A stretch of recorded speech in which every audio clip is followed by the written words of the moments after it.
I am now being joined live by Dunja Mijatovic, Commissioner for Human Rights of the Council of Europe. Good afternoon, Dunja.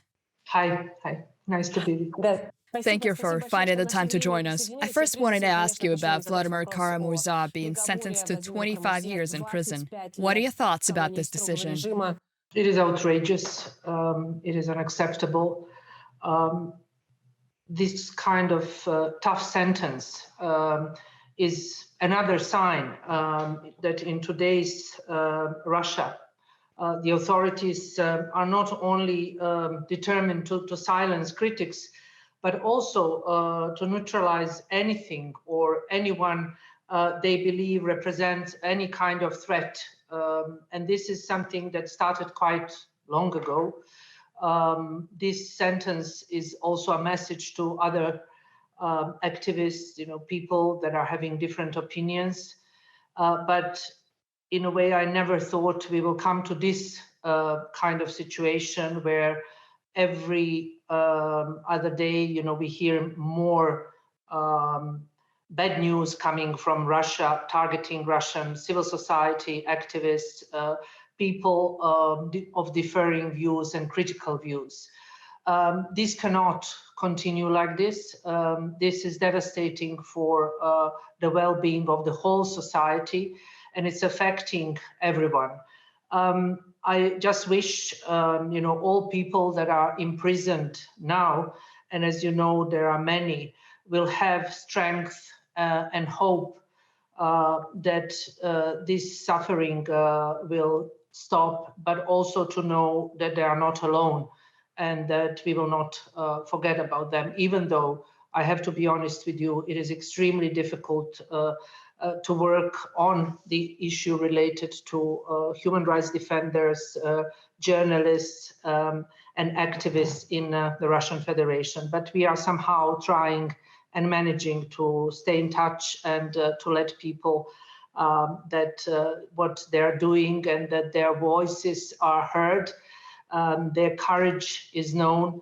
And I also think it's really important to say that apart from Mr. Kara-Murza, of course, there are many others that are at the moment waiting for the sentencing. I would mention a person I admire and respect greatly, Oleg Orlov, but also many other colleagues and friends that I met on many visits I had to Russian Federation.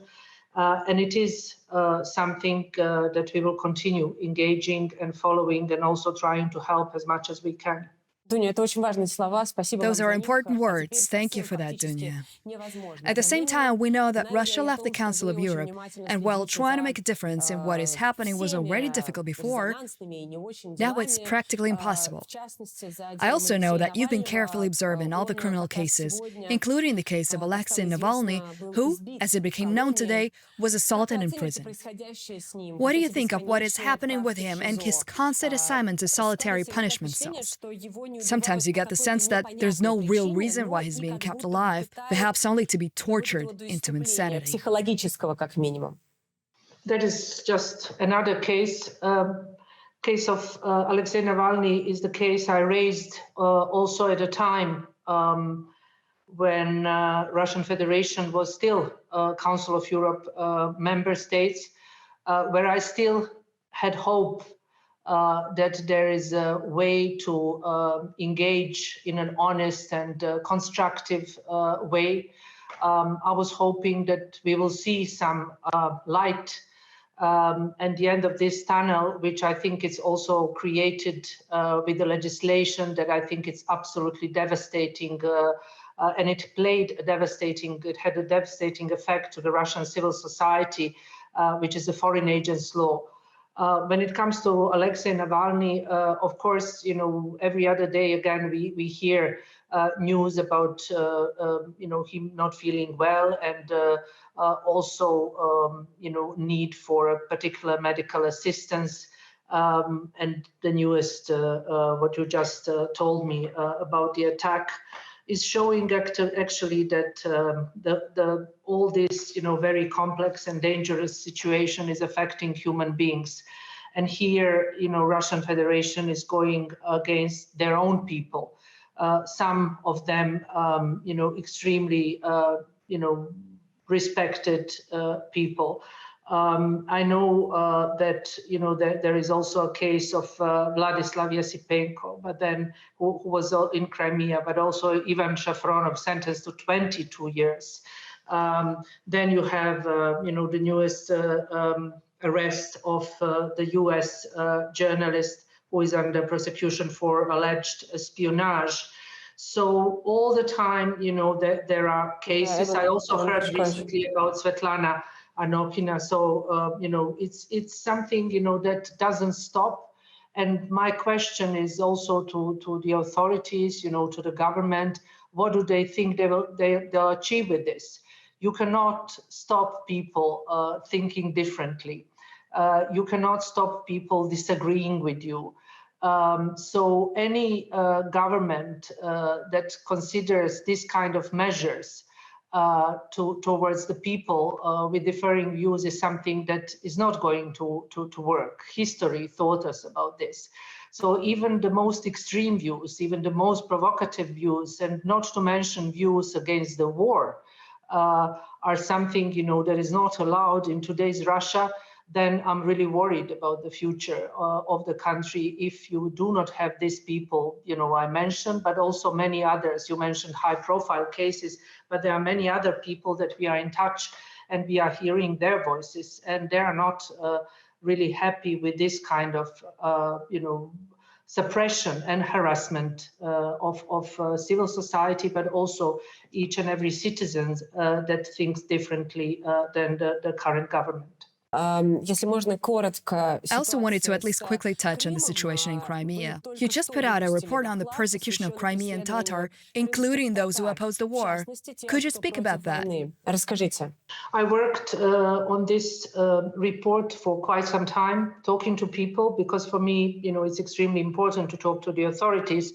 But the messages I'm getting for ordinary people as well, apart from human rights defenders and my natural partners in different places, made me really see this as a very important issue. We are talking about a particular indigenous group of people that through history were affected tremendously. It is known, in my previous job, I visited Simferopol just before the illegal annexation, and I saw with my own eyes what is happening with media at that time. Of course, the situation continued, and suppression of people, again, thinking differently and having different views continued. And of course, it is not only Crimean Tatars, it's all people that actually disagreed with the annexation, but also with the way suppression continued. So this report is in a way, amplifying the voices, raising the awareness in the international community. I'm doing this from time to time. I also did it in relation to Russian and Belarusian civil society with the messages to the international community, what needs to be done in order to keep the bridges, to assist people that are trying really to continue doing their important, courageous work. For people who do not know how it is to work in Russian Federation and to be journalist and human rights defender, maybe this is something that doesn't mean a lot. But I do know, and that is one of the reasons I will never forget. And I also use this opportunity to send regards to all my friends and colleagues I worked with for so many years. I'm never going to give up on working on the issues that are going to make your job possible. And I do hope that there will be some changes. And again, as I said at the beginning, I wish for all that are imprisoned and suffering, that the day will come where they will be free and able to work in a free and safe environment. Thank you very much. You can find the report about the situation in Crimea on the site of the Commissioner for Human Rights of the Council of Europe. Thank you to Dunja Mijatovic, that very Commissioner for Human Rights of the Council of Europe, who joined us from Strasbourg. TV Rain has started broadcasting in English. so that you could get news about Russia, the war in Ukraine, and Russian society directly from the source. Russia's military is unable to stop Ukrainian forces. The Kremlin's newest propaganda target is now the LGBT community. TV Rain channel has been shut down in Russia many times. The last one happened at the beginning of March, when the war started. Мы временно приостанавливаем работу телеканала. We survived, started working from Europe, and now we are watched by millions of people every day, for whom we are the only TV station that tells the truth about the war. Subscribe to our English channel TV Rain Newsroom on YouTube.